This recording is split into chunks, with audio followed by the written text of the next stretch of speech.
One of these days, Guardian, we will meet face to face. There is an inevitability to our lives, the course of them. I merely hope that when we do, it is with one mind and one vision for the future, not as enemies. People have made me similar offers before, and they never turn out well. For anyone. Our last meeting beyond these doors was exhilarating, was it not? I wish you had been able to stay, to shed this dead meat you inhabit. Perhaps in time I can help you understand. All of this, it is temporary, fleeting. It is not worth fighting for. That sounds a lot like cowardice. You're too afraid to lose, so you'd rather just give up. According to the Vanguard database, Calus's throne room is beyond these doors. And below it, some sort of fabrication lab. The heart of the Leviathan. Yes, a forge where I replaced tired and imperfect flesh with gleaming steel and glittering jewels. But even those aspirations were misguided. I did not truly see until I slipped beyond the edge of our universe and was witness. There's spores in the air here. Same kind we'd seen aboard Calus's research vessel Glycon. They don't seem to be harmful. Aspirating the egregore spores allows them to take root in your body. While they are symbiotic, they are also short-lived.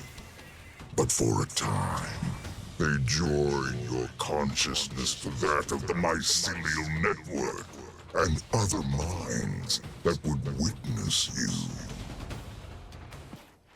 The Leviathan has changed since last I had guests. Its innards have twisted into new shapes, its steely flesh blooming with new growth. I encourage you to witness these changes for yourself and ask a question. What more could you become if only you didn't fear loss? This ship was once so full of a specific kind of life. Vascular and wet. Flesh, meat, bone. Now, new life flourishes in the dark.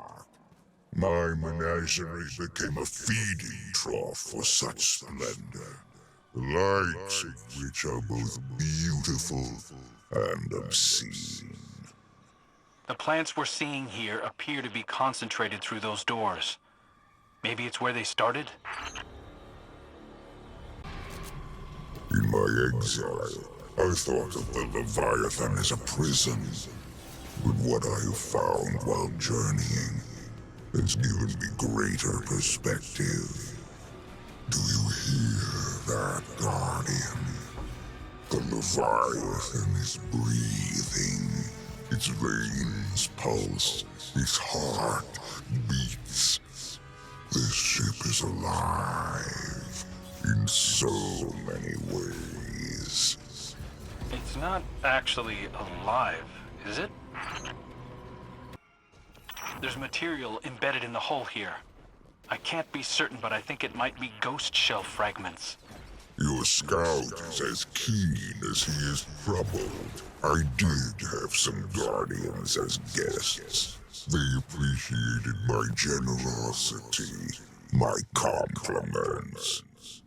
I appreciated their capacity for enduring pain and the generous offerings of their final deaths. Nothing is gained without some sacrifice. Beyond those doors lie some of my greatest creations, but also my greatest failures. I feel a sense of kinship to my loyalists. They are like family to me. Even more so now, as each is but an appendage of the greater apparatus I am becoming. I cannot wait for you to behold my majesty. That doesn't make any sense. It sounded like he was talking about a lab, but if I'm reading this map correctly, this door leads to the baths. Weird readings here. The power conduits below this spot have a reversed flow. The energy is behaving strangely. I don't know how to describe it. The Leviathan is growing, changing, transforming. You are witnessing the death of one state of being and the beginning of another. Terrible and beautiful new life will bloom from its carcass. The map of the Leviathan says there was some sort of arena near here, but I think it's derelict. No signs of life. There's bodies, though. Once upon a time, I would enjoy watching blood sport with my shadows. Loyal to the end, to their friend, to his riches. My shadows paved the way for my transcendence, and for that, I am eternally grateful. War Beast statue. Gold-plated and can't tell what the material beneath is. Definitely radioactive, though. I wonder if Saladin has a War Beast of his own, now that he's working with Keitel. It's probably best that he's not here, though. With his history, I'd hate to see what nightmare the Leviathan would create for him. War beasts are a celebrated part of Cabal culture. They were native to our homeworld, Torobatala, when such a world still existed. In my area, each beast was bred to serve a specific handler from birth. The bond between war beast and soldier was profound. I assume Gaul saw fit to change that, turning them into something that is a military asset and not a partner. A shame. Huh. Cabal really do love their war beasts. I wonder if this was a specific one. Milos, Keitel's first war beast. I gifted it to her when she was just a girl. She was so very attached to it. Too attached. I had it butchered. It felt insulting for her to love an animal more than her father. I imagine this is how Keitel must see me. A crumbling monument to indulgence, long forgotten. It matters not. I gave my daughter everything she needed to succeed, and she returned the favor with a knife in my back. And yet, I continue to give her chance after chance, hoping that perhaps she will see reason that I only want what is best for her. Looks like Calus has seen better days. There is an unplanned truth in the monument's depiction of my form. Just as I have let the statue crumble, so have I allowed myself to.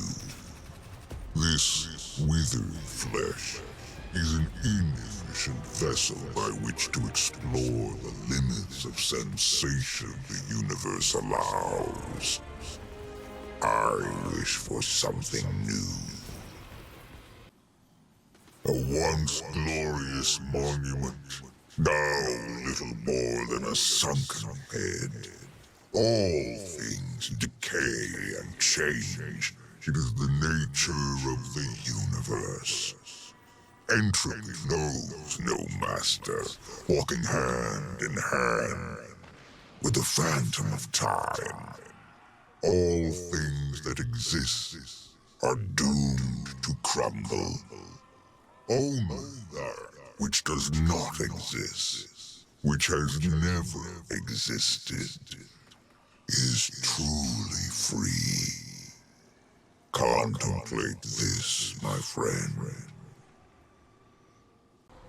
I have become quite attached to this fungus since I discovered it on a world far from yours. It grew in great forests across the planet. Even here, infinitely far from where the first spore was harvested, they remain connected. Darkness is many things, Guardian. Many things. I'm sure Eris might find this information insightful, but I'm a bit nervous about intelligent fungus that can think across the void of space. Do you know these fungi are drawn to the unique psychological phenomenon of death, the moment of true terror before life ends. The death of sentient beings fosters the growth of these fungi.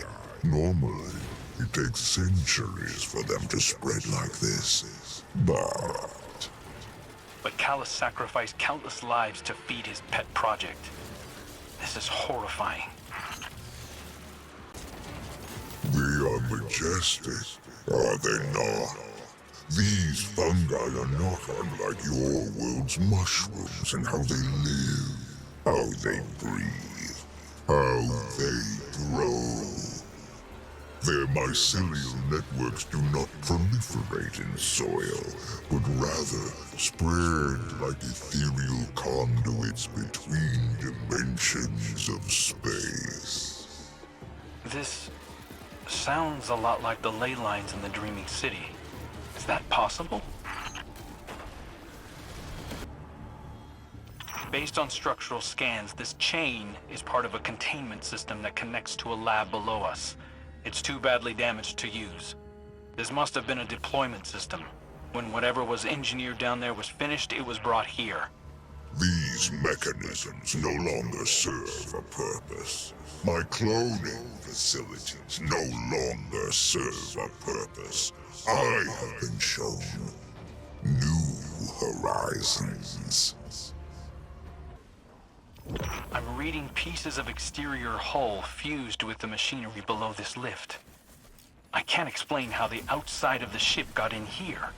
When this ship passed beyond the threshold of our universe, the change had already begun.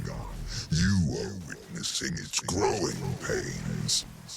I can feel every bulkhead, every door, every pillar pulsing with new life. You understand now what I wanted to show you.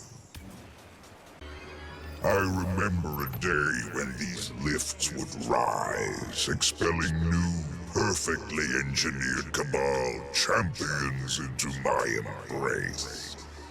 Perfectly? The way I hear it, most of them were failures, like the one you engineered to bear the crown of sorrow. It is not failure, it is progress. My cloning facilities below the baths are a labor of love. It took centuries to perfect their design. It has long been a point of personal pride that my loyalists are handcrafted, each meticulously engineered to exacting specification. I suppose that makes sense. I can't imagine anyone willingly serving you. I'm picking up something weird under the... Wait.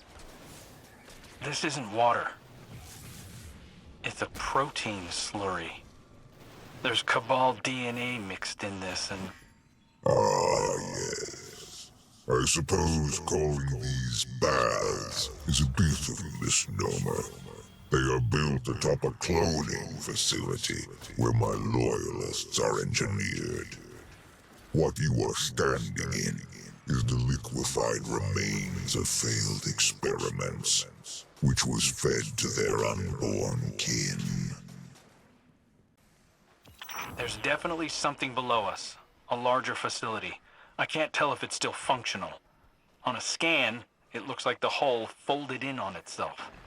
My Leviathan has been changing, contorting itself into new shapes and forms, both regal and majestic. I encourage you to stay around long enough to bask in the majesty of our transformation. I once reveled here for hours on end, contemplating mysteries of the universe while soaking in these now stagnant pools. Gorged on wines and fruits from across the Empire, asking questions of the stars. Yet the truest question was one I could not think to ask. Going to take a while to get that image out of my head. Why is Calus showing us all this instead of Keitel? Is he avoiding her? You would do well to keep my daughter's name out of your mouth, Well. She is not, and never will be your concern. Keitel will come to see things my way, in her own time. You think this statue is big enough?